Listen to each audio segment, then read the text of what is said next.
Well, dear listeners, I give you my fifth lecture on Goethe. Last time we were discussing the Weimar episode, especially state service, and today I ask what occurs when a man leaves his public name behind before dawn. A title fastens a person to a desk, whose duties teach every visitor to expect the same face each morning. Across that first movement, boots cross a threshold, while carriage wheels begin their measured turning. Familiar walls recede. As identity reveals a weight the body may set down. I remember standing at Rossler before sunrise, my passport warm inside my coat, while the sea held its dark line beyond the terminal glass. Beneath fluorescent light, a child slept across two plastic chairs, with one hand closed around a toy horse, as nearby adults guarded luggage, drinking bitter coffee. During those suspended minutes, the terminal knew me through a ticket folded in my palm, its destination printed in black ink as my work fell beyond its concern, carrying my errors and small honors with it. Travel granted a rare poverty, whose clean edge cut through reputation, bringing the living person closer to his own account.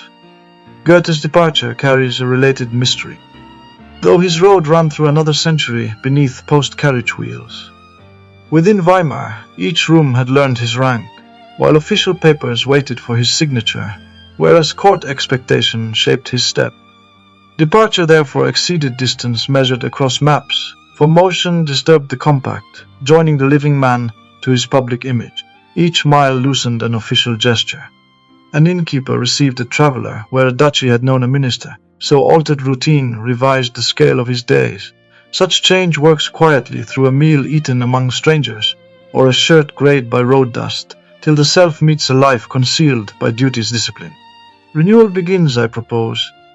At the instant certainty loses its usual furniture, whereupon the hand meets a room governed by a fresh claim. When I wake in a strange chamber, habit reaches first for the old life, yet the wash basin beside the bed returns my palm to present scale, while boots near the door hold road dust for another day. Freedom enters through that dislocation, carrying fear beside it, for the abandoned roll calls after the traveler with duty's familiar accent, whereas affection warms the call as guilt gives it teeth. The open road offers distance, which ripens into judgment through each mile. Italy waited for Goethe as more than a southern country. It offered a chamber where sight could receive fresh schooling. At its threshold stood the test of whether public praise, shaped by disciplined employment, had prepared his life for another birth. Here I begin, where the official hand releases the desk, the traveler gathers his coat, while the road receives him. Lecture 5. Statue, Road, and Rebirth.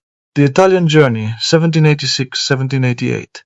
I approach the marble torso to ask how cracked stone understands renewal. This fragment stands before Johann Wolfgang von Goethe's Italian Journey, holding a strange authority. Hewn clean of head or arms, the object carries a law of form binding the beholder. A torso limits the rhetoric of gesture. It maintains a closed posture. Missing hands refuse the act of blessing. Shoulders offer an imposing presence. Mutilated sides hold the surrounding air.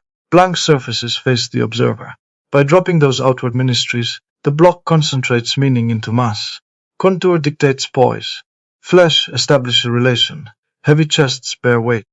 Flanks turn with deliberate grace. Gathered abdomens maintain a tight tension. Stone becomes a body disciplined into necessity. Italy brought Goethe thousands of impressions. Dust coated his boots.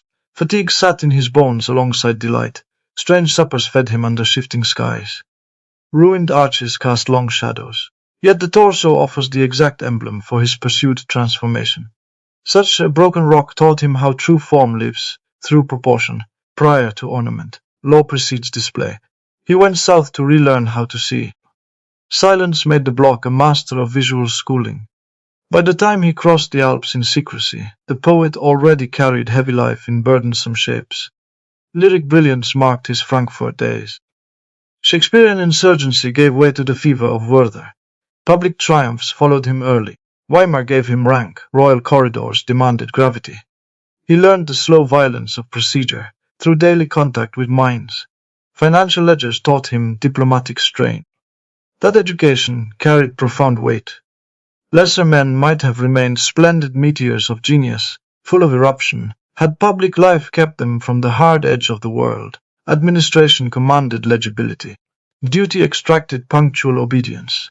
Eminence near a duke turns a man into a visible organ of the state's self-image. His presence adorns power, while power exhausts his marrow.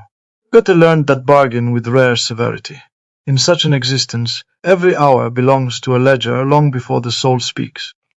The journey south, therefore, emerged from structural crisis. He had achieved eminence early. Duty claimed him deeply. This writer submitted his person to forms of self-command, shaping him while tightening around him. Court existence school gesture. It modulated speech.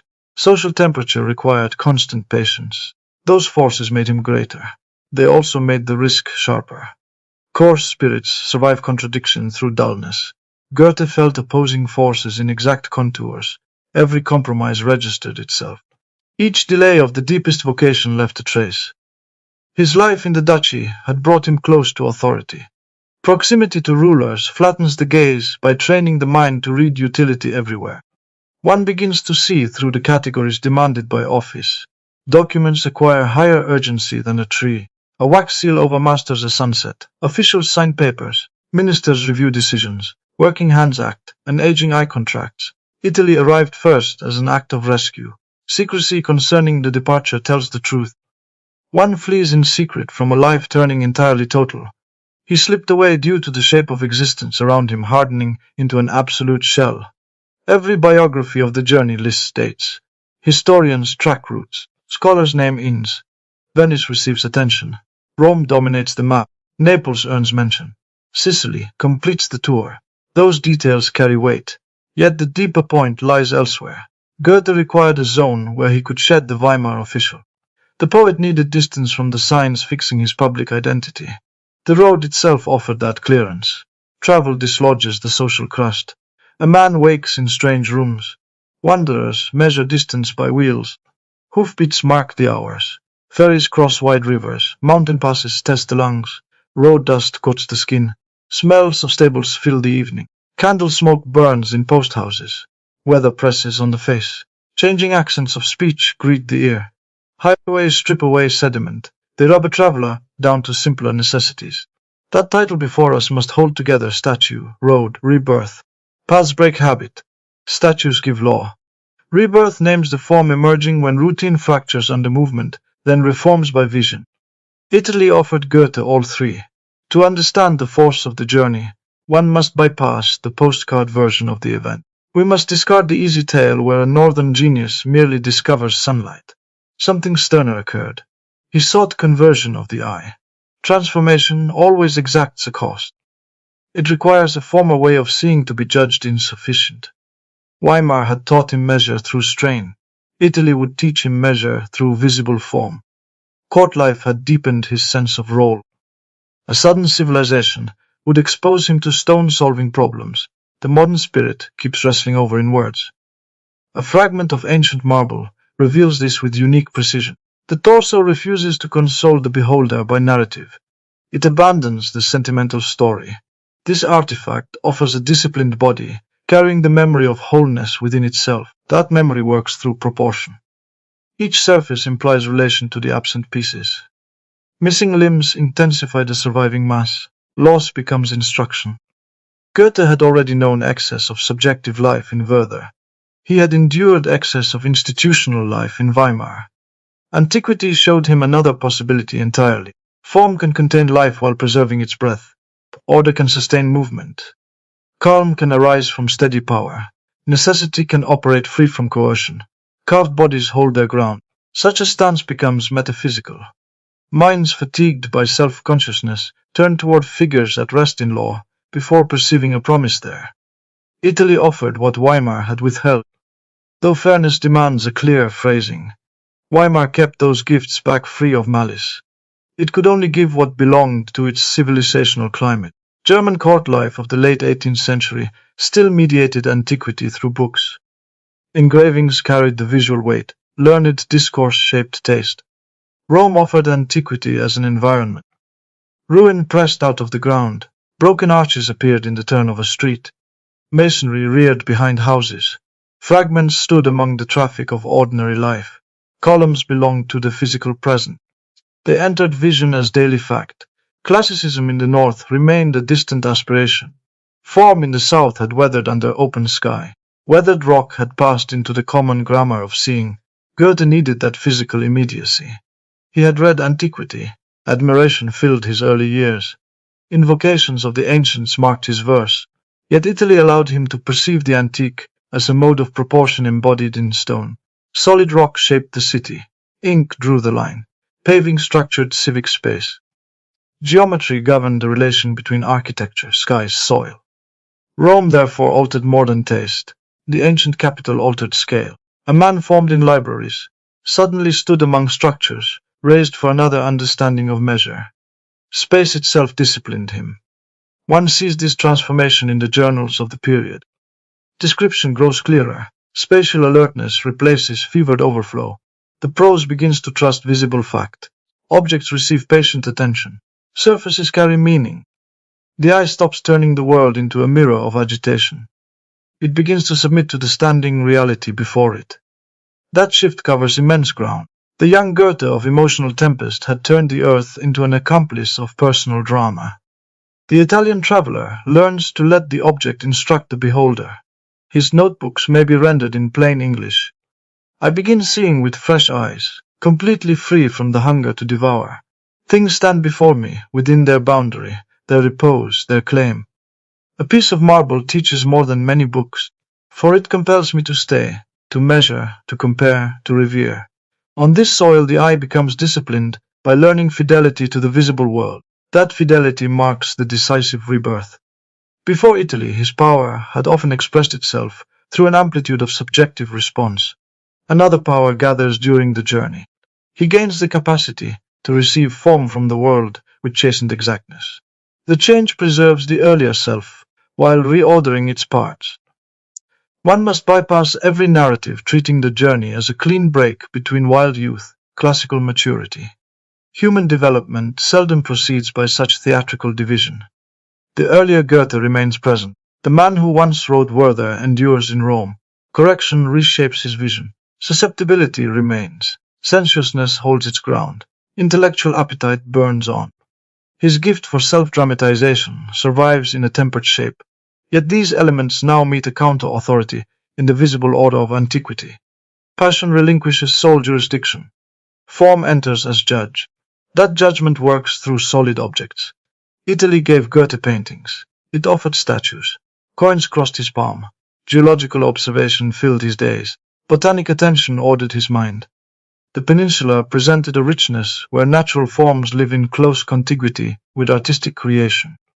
Yet the torso still carries a special charge by condensing the lesson most purely. A complete statue seduces through narrative identity. Viewers recognize an emperor. Crowds identify a god. The broken torso strips away the anecdote. It leaves only the disciplined body. In that regard, the fragment resembles the kind of life Goethe was trying to recover.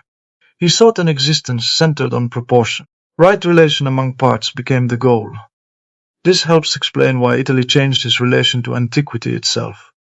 Before the journey, classical history functioned for German writers as prestige.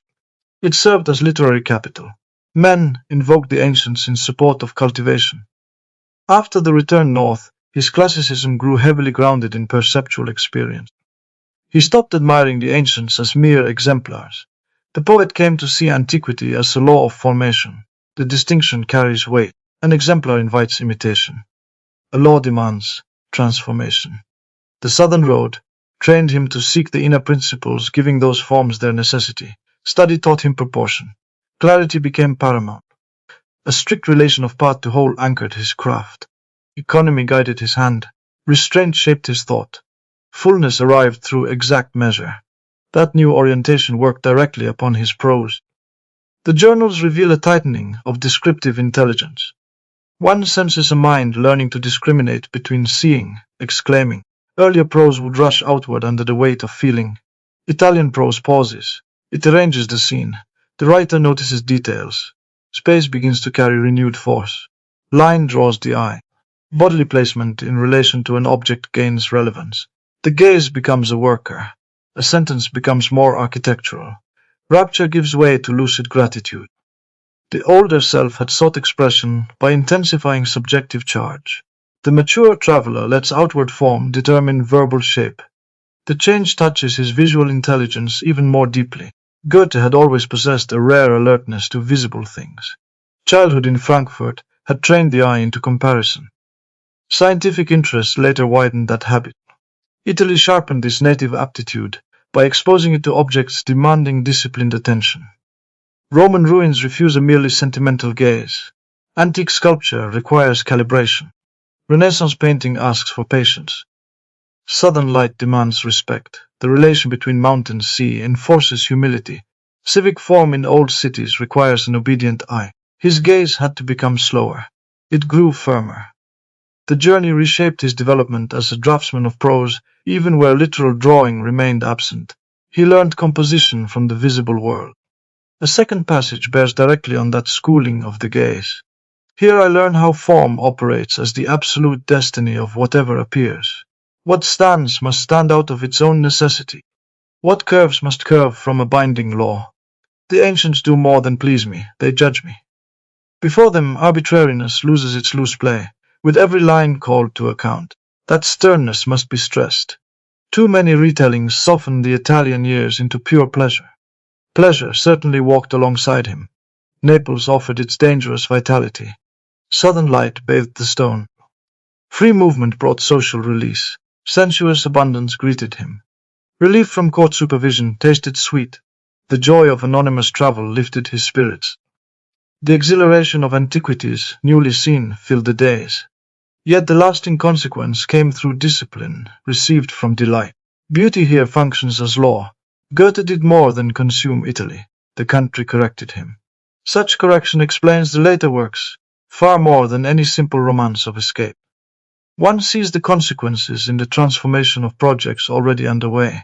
Iphigenie moved toward a purified verse drama. Its clarity, moral elevation, owe much to the classical discipline of the Italian years. Torquato Tasso bears the weight of courtly role, alongside artistic dependence, under a highly lucid order. Even where the subject involves tension, the handling becomes balanced. It turns architectonic. The Italian journey changed how he allowed dramatic existence to take shape.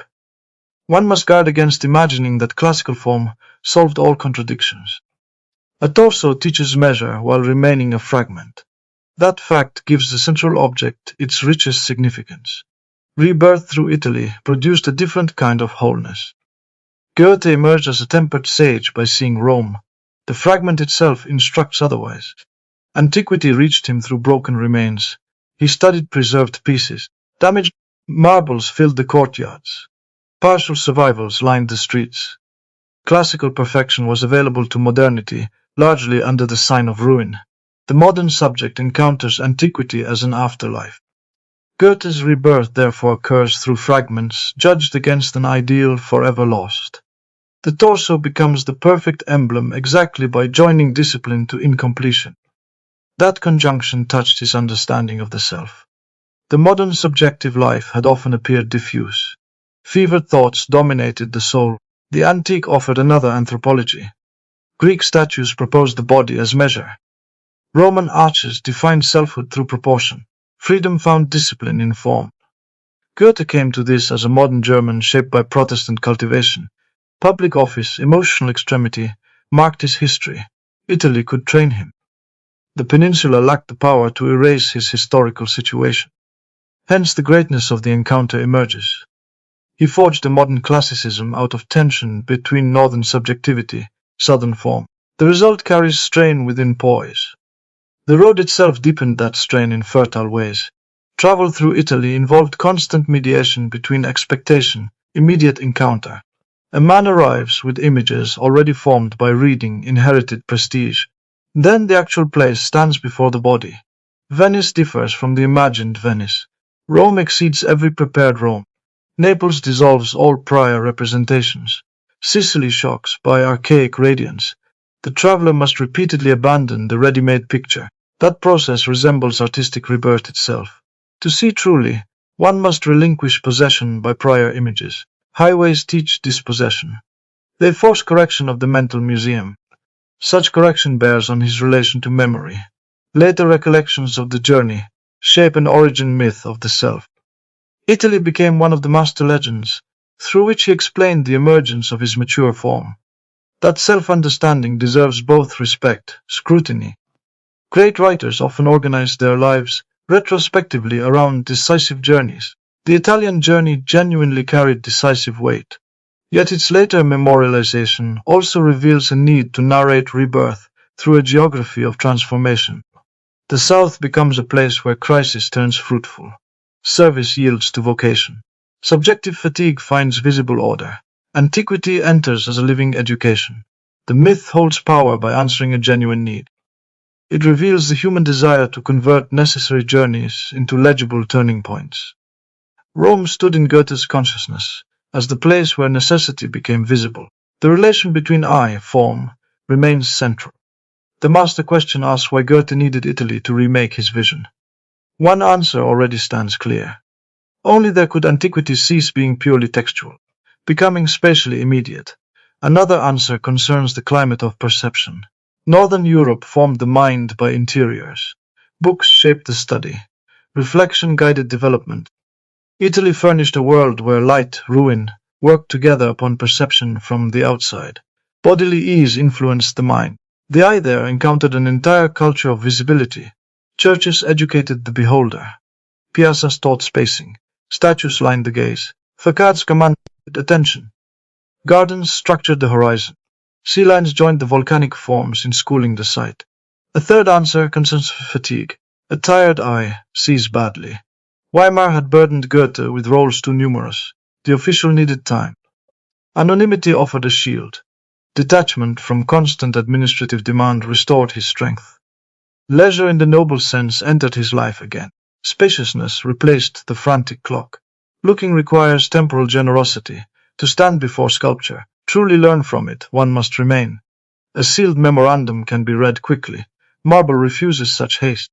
The road south opened hours for lingering. Staying taught him patience. Measuring trained his hand. Returning deepened the encounter. Revision sharpened his judgment.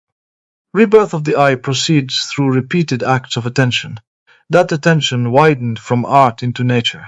Italy also sharpened Goethe's scientific interests. The same eye studying ancient sculpture also studies plant form. Geological structure catches his gaze. Clouds demand analysis. Coastlines reveal volcanic action. He begins to seek generative law across domains. Form becomes a universal question. A plant unfolds according to inner principle. A body manifests necessity. Architecture holds mass in ordered relation. The earth reveals structural character. The peninsula strengthened precisely this morphological imagination. The antique torso, the living plant, enter the same deepening inquiry into shape. His later scientific work, therefore, stands in continuity with the visual discipline received in the South. At this point, the philosophical ascent of the journey comes fully into view. Classical form promises a specific order to a life fatigued by excess. It promises first a relief from arbitrariness. Modern subjectivity often mistakes intensity for truth. A man feels strongly. Therefore, he imagines himself close to the essential. Goethe's earlier development had explored that path to a dangerous degree. Italy teaches another lesson. Truth resides in proportion. Clarity outweighs expansion. The exact relation of parts holds more value than the loud proclamation of feeling. This promise would have consoled a man weary of emotional overdetermination. Antique statues speak a clear command. Life has permission to abandon ceaseless self-display. The human frame may stand through right relation. The promise runs deeper. Classical order offers reconciliation between flesh, spirit. Much modern life divides them. The bureaucratic self lives through paper. The sentimental self lives through subjective storms, entirely detached from disciplined embodiment. A marble torso unites physical presence with ideal law. Flesh becomes intelligible while remaining flesh. Stone remembers muscle. Weight turns into grace through proportion. For Goethe, beauty could cease remaining a mere decorative category. It became evidence that the human can inhabit order physically. That realization marks a metaphysical discovery. A civilization capable of sculpture at such a level had found ways of understanding embodiment that modernity badly needed. Yet classical form carries severity.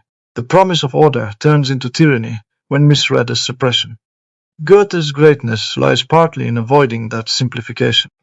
The Italy he encountered abstained from handing him a sterile code. Ancient marble stood amid Christian Rome. Baroque exuberance shared the street with market noise. Monastic shadows fell across peasant poverty. Volcanic threats loomed over Naples with its dangerous vitality.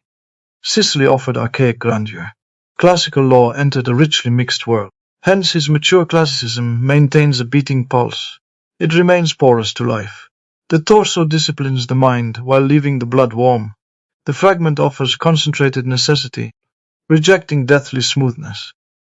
One must also remember the Christian counterweight. His Italian rebirth occurred within a heavy religious inheritance. Every road south passed through churches. Processions filled the squares, altars commanded the eye, Madonnas held the corners. Liturgical space asserted the visual persistence of Catholic forms. Symbol took material shape everywhere. Faith occupied paint. Ritual gesture met the smell of incense. The street calendar dictated the rhythm of days. Italy widened his sense of historical plurality. Antiquity survived amid later worlds. The antique torso stood within a layered civilization. Pagan fragments coexisted with Christian rites. Renaissance recovery shared space with modern habitation. Such coexistence carried weight. It taught him to see history as stratified form. That lesson feeds directly into his later self-understanding. Italy became one of the chief myths by which Goethe grasped his own ability to synthesize epochs. The mature writer avoids belonging wholly to officialdom or modern subjectivity. He becomes a master of difficult composure across heterogeneous inheritances. The South is central to that composition. The peninsula gave him a place where the plurality of historical forms could be seen in palpable coexistence. Ruins sat beside churches. Antique fragments watched modern passers-by. Mountains rose above theaters. Southern peasants rested before Roman arches. Such juxtapositions trained a mind already gifted for synthesis. His prose, after the return, bears this increased authority.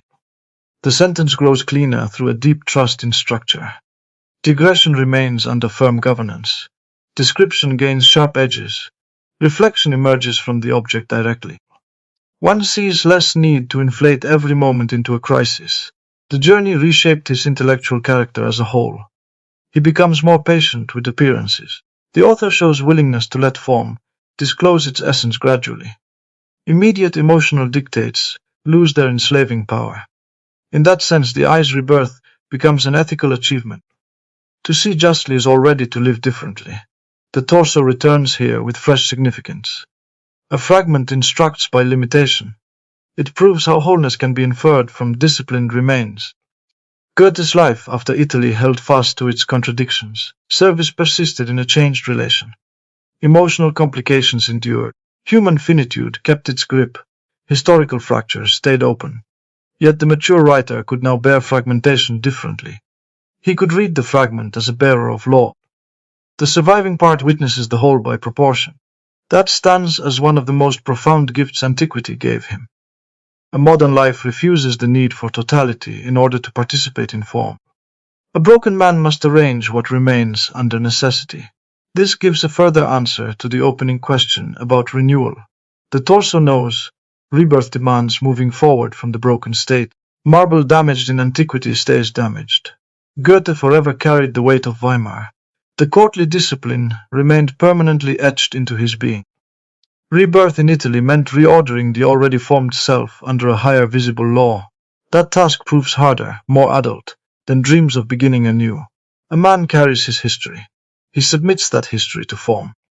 The journey's afterlife in European culture proves the power of this narrative. Italy long served Northern Europeans as a theater of rediscovery. It offered a land of art, sun, ruin. Pagan memory met Christian spectacle there. Goethe's journey stands among the master versions of that desire. His importance lies in having made the pattern intellectually serious. He converted the encounter into a discipline of seeing yielding new works. Later generations would sentimentalize the South. His own example resists such diminishment. His southern passage joins delight to education. Escape submits to judgment. Motion submits to law. The road also altered his sense of freedom. Before Italy, liberty appeared as revolt against enclosure. It manifested as an eruptive self-assertion against external rule. Such freedom had animated the youthful poet magnificently. After the journey, freedom increasingly appears as the achieved capacity to live under right form. That change shifts everything. Classical order stops looking like constraint, imposed from the outside. Structure becomes the medium through which a richer liberty breathes. A well-proportioned body moves with greater freedom. A formed drama contains immense human truth. A life arranged by internal law gains tremendous dignity. Italy taught him how discipline, freedom, work as allies. Here lies the deepest philosophical gain. A life fatigued by excess longs for repose. Mere rest can curdle into emptiness. Classical form promises a repose full of energy. Calm gathers from balanced powers. The torso stands in exactly such calm. Its muscles rest in readiness. Pause contains action. In that concentrated rest, Goethe discovered an answer to the scattered modern self. The answer was the concentration of life into right relation. Hence, his later authority holds the ground. It refuses to thunder. The stone simply stands. One might ask whether this authority cost something irreplaceable. The answer remains affirmative. Every great transformation exacts a price. The volcanic immediacy of his early years changed upon meeting antiquity. Something raw was tempered. An impetuous spirit received judgment. Some readers forever prefer the youth in storm to the elder in measured light. That preference holds a certain truth. Yet it misses the necessity of development. Had Goethe remained pure tempest, he would have repeated himself into decline. Italy allowed him to gain a second order of greatness. The torso refuses to abolish fire. It gives fire a body. A final passage gives the lesson its sharpest form. I return from Italy as the exact same self who has at last received measure. What pressed within me now seeks shape. What scattered itself now asks for connection. What merely felt now wants to know. The torso stands as a command for me. Live in such a way that form holds firm even in brokenness. That translation tells the truth of Goethe's afterlife more fully than any tourist legend. Italy became indispensable by providing measure. An exhausted eye required scale after years of subjective expansion. The author's prose demanded proportion after emotional extremity. Antiquity required grounding after bookish admiration. A public life needed boundaries after service had threatened to become his total identity. The South gave him forms visible enough to correct him. Beauty made that correction joyful, so I returned to the opening object. What does the marble torso mean now? At first glance, it appeared as a beautiful fragment, carrying the charm of ancient loss. By the close of the journey, it has become something far greater. It stands as the measure by which Goethe recalibrates art, perception. The missing head holds less weight than the surviving law of the chest. Absent arms yield to the right turning of the flank. Fragmentary stone teaches the modern traveler how wholeness lives first in proportion. Italy offered Goethe a disciplined self. The peninsula gave him the structure by which a divided self might begin to live under form. The road stripped him of habit. Antiquity judged his eye. Marble instructed his hand. Out of that sequence came rebirth. This harder grace allows life, even in fragments, to consent to measure, thereby becoming worthy of enduring.